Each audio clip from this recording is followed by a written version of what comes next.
Баршаңызға сәлем, сіздермен бірге дәрігер невропатолог Ақжарқын Ситқазықызы. Бүгін сіздермен баланы сөйлететін чудо препарат туралы сөйлесетін боламыз. Баланы сөйлететін чудо препарат бар ма, әлде ол миф па? Алдымен менің каналыма тіркеліп, лайк басып, менің каналымда активті болып отырыңыздар. YouTube сол кезде менің каналымды көбірек адамға көрсетіп, көбірек жаңағыдай каналдың дамуына үлес қосады. Ал енді баланы сөйлететін чудо препарат негізі бар ма? Қандай препараттар баланың сөйлеуін ынталандырады? Негізі дүние жүзі бойынша бұндай препарат әлі ойлап табылған жоқ. Яғни, мына препаратты ішеді, и бала автоматически сөйлеп кетеді деген ондай препарат жоқ. Баланы сөйлететін чудо препарат ол анасының махаббаты және де баламен сөйлесу деген препарат. Яғни, егер баламен ешкім сөйлеспейтін болса, бала ұзақ уақыт телефонда, компьютерда, немесе жаңағыдай телевизорда ұзақ отыратын болса, бала сөйлеуі міндетті түрде кешігеді. Қазіргі таңда маған приемға келіп жатқан балалардың көбісінде сөйлеудің кешігуі болып жатыр. Бала сөйлемейді, не үшін деген сұрақтар қойып жатады, және менен чудо препарат талап етеді. Яғни, осы препаратты беремін, и бала сөйлеп кетеді. Пожалуйста, бізге дәрі жазып беріңізші, балам сөйлемей жатыр дейді. Негізі ондай дәрі жоқ. Ондай дәрі жоқ. Баланы сөйлету үшін баламен занимация ету керек. Баламен айналысу керек. Күніне жоқ дегенде жарты сағат балаға бөлу керек. Және ол проблема қазір 21 ғасырдың нағыз проблемасы. Ол бәріне касается. Ол врачтардың балаларында да бар. Ол жұмыс істеп жүрген мұғалімнің балалары болсын. Ол жаңа задержка речевого развития болып жатқан семьялар өте көп. Өйткені барлық ата-аналар жұмыс басты болып жатыр қазір. Көп жұмыс істейміз, балаға аз көңіл бөлеміз. Яғни, осылардың себептерінен біздің балаларымыз сөйлеу кешігіп жатыр. Енді баланы сөйлету үшін ең бірінші сіздерге лайфхак: күніне жарты сағат балаға бөліңіз.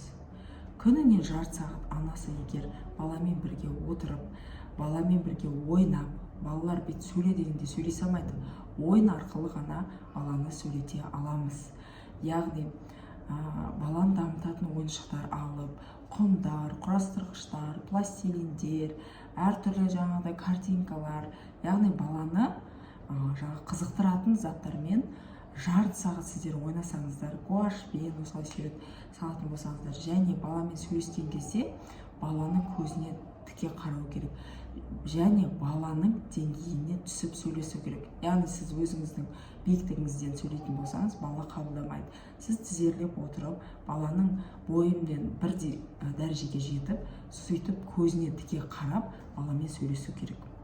Және де баланы логопедке апарасыздар. Логопед маған келеді, аналарымыз, мені логопедке жазыңызшы, біз логопедке барамыз дейді. Содан кейін біраз уақыт өткеннен кейін келеді, біз логопедке бардық, ешқандай эффект жоқ дейді. Конечно, эффект жоқ. Логопед бір аптада 3 рет, жарты сағаттан 20 минуттан ғана занимация етеді. Басқа уақытта бала ешқандай не алып жатқан жоқ, занятие. Сондықтан баламен занимация ету үшін анасы өзі бірінші кезекте баланың сөйлеуін қолға алу керек. Бір күнде жарты сағатты бөліп, баламен бірге занимация ету керек. Одан кейін баланың дефициттерін тексеруіміз керек. Яғни, ағзасында қандай да бір дефициттер бар ма, анемиясы бар ма, витаминдер жеткіліксіз бе, немесе қандай да бір вирустар, басқа да аурулар бар ма организмде. То есть бір профосмотр өткізіп, қандай организмде нехватка бар, сол нехватканың орнын толтыру керек. Витамин D обязательно беруіміз керек.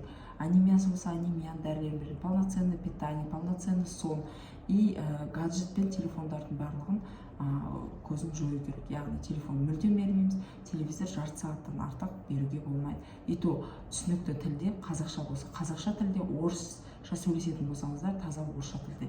Яғни, екі тілді араластырып сөйлейтіндерді балалардың милары ашып, дұрыс сөйлемей кетеді. Сондықтан қазақ тілінде сөйлесетін болсаңыздар, қазақ тілінде жарты сағатта таза түсінікті тілдегі мультфильм көрсетсеңіз болады. Ал басқа жағдайдың бәрінде желательно мультфильм, телефон деген бәрін қойып, баламен ойнап, бала өздігінен ойнап жүргені дұрыс. Одан кейін бала егер садикке бармайтын болса, бала бақшаға барған дұрыс. Яғни бала бақшада өзімен жасты балалармен ойнайды. Егер логопеді бар бала бақша болса, мүлдем жақсы болады да. Бір жағынан бала бақшада, бір жағынан логопедте занимация етіп отырады. Сонымен қорытындылай келе, бұл дүниежүзі бойынша чудо препарат сөйлететін жоқ. Егер ондай препарат болса, бәріміз бір препаратты ішіп, неше түрлі тілде сөйлеп кететін едік. Яғни мен ағылшынша үйренгім келсе, ағылшын тілінің препаратын ішіп, ағылшынша сөйлеп кету деген жоқ қой. Дәл сол сияқты баланың сөйлеуіне ешқандай препарат көмектеспейді. Сондықтан, егер осы мәлімет пайдалы болатын болса, менің каналыма тіркеліп, лайк басып, астына комментарияңызды жазып, вообще задержкасы сізде балаларыңызда болды ма, және болған кезде сіздер қалай онымен күрестіңіздер деген сияқты комментариялар, сұрақтарыңыз болса қойыңыздар, жауап беруге тырысамын. Сіздермен бірге болған дәрігер невропатолог Ақжарқын Исқасқызы. Қош сау болыңыздар.